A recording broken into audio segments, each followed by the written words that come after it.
궁금하네요. 우리 친구들 살짝 얘기 좀 해주세요.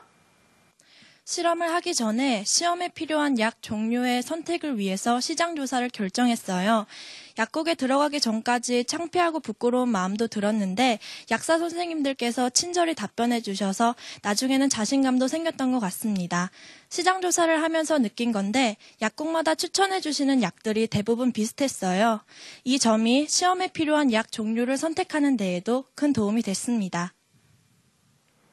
창피하고 부끄러웠음에도 불구하고 우리 친구들이 약국에 들어가서 질문을 했다는 점 박수 쳐드리겠습니다. 자, 우리 친구들 이렇게 내가 무언가를 원하는데 내가 잘 모르는 내용이에요. 그러면 누군가에게 물어봐야 되겠죠? 선생님이 자유탐구 과정 이야기하면서 도움을 청할 수도 있습니다. 라는 거 말씀드렸던 거 생각나시죠?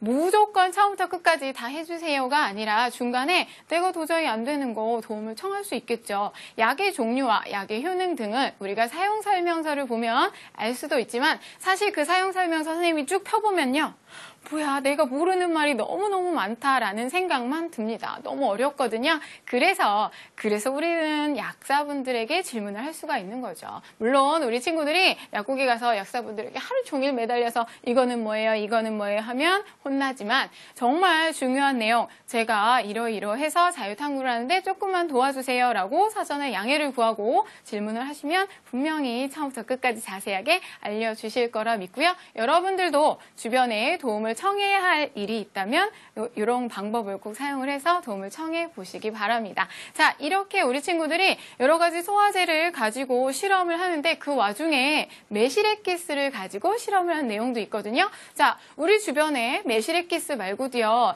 민간요법으로 다른 것들이 많이 사용이 되는데 왜 하필이면 매실액기스를 사용을 했을까 궁금한데요. 매실액기스를 사용한 이유 한번 말씀해 주세요. 저희는 이 탐구를 위해 조선시대 동의보감이라는 책의 내용과 민간요법에 대해서 조사하였는데요. 저희는 그래도 이 탐구를 일상생활에 가장 근접하게 접근시키는 데에 초점을 두었기 때문에 이 내용을 바탕으로 친구들과 주변 지인들에게 배가 아플 때 약 대신 많이 하는 방법에 대해서 여쭈어 보았어요. 그 결과 매실 원액을 물에 타서 먹는 것이 가장 많은 대답으로 나오게 되어 매실을 선택하게 되었습니다. 선생님도 집에서 가끔 소화제를 너무 많이 먹으면 속이 안 좋을까 봐 매실을 자주 먹게 되는데요. 자, 우리 친구들이 이 매실을 선택을 해서 좀 또 조사를 해보았습니다. 그렇다면 매실의 성분 중에서 어떠한 성분이 소화에 도움을 주는지 조사한 내용이 있으면 우리 친구들에게 알려주세요. 매실의 신맛은 소액 분비를 촉진시키고 정상화시키는 작용을 하기 때문에 입맛을 돋구고 위장의 기능을 활성화시켜서 소화불량이나 아니면 위장장애 등에 많은 도움이 됩니다. 또한 위산을 조절하기 때문에 과식이나 배탈에도 아주 효과가 좋습니다. 평소에 복통이나 소화불량 등에 시달리시는 분들은 하루에 한 잔씩 매실 액기스나 매실즙을 드시면 큰 효과가 있을 것입니다.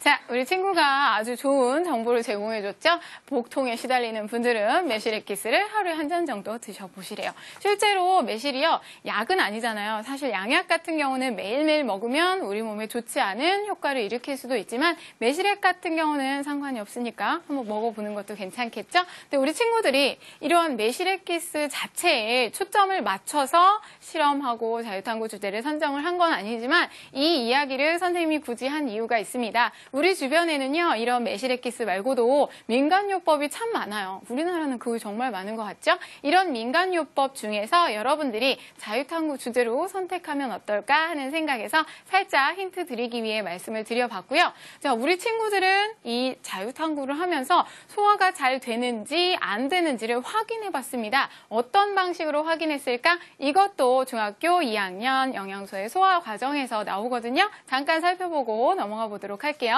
자, 포도당 수용액, 베네딕트 용액, 황적색 뭐라고 잔뜩 나와 있습니다. 뭐 이렇게 어려운 말이 잔뜩 있을까? 자, 여러분들 우리가 영양소를 검출하는 방법이에요. 포도당이 들어있다면 베네딕트 용액과 반응해서 황적색을 나타냅니다. 단, 이 과정에서는요, 살짝 가열을 해줘야 한다는 거 알아두시고요. 이 포도당은 다른 방법으로도 관찰을 할 수가 있어요. 펠링 용액을 떨어뜨려서 젓갈색으로 변하면 이 안에는 지금 포도당이 있구나. 확인을 할 수가 있는 내용이죠.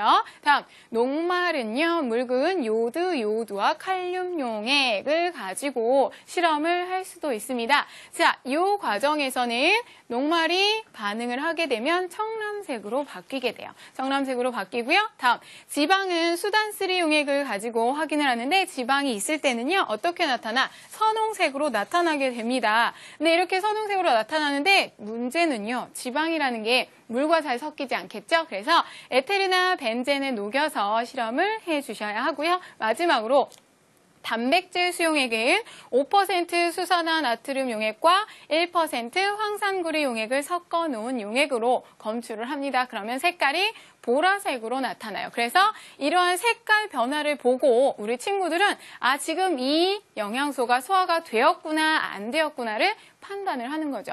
그런데 이거 색깔 변화를 살펴보다 보면 그렇게 쉽지만은 않은 실험이 되었을 것 같은데요. 우리 친구들이 실험을 하면서 어려웠던 점이 있다면 다른 친구들에게 어떤 것이 어려웠는지 살짝 얘기 좀 해주세요. 과학 탐구에서는 데이터를 객관적으로 증명하여 결론을 도출해내는 것이 가장 중요합니다. 따라서 저희 탐구에서 가장 큰 고민거리는 변화된 수용액의 색 결과를 데이터로서 표기하는 일이었습니다. 색깔이라는 주관적인 소재를 수치화시켜야 하기 때문에 그 나름대로의 기준을 세우려 노력했습니다. 자, 색깔이라는 주관적인 소재를 수치화하려고 했다.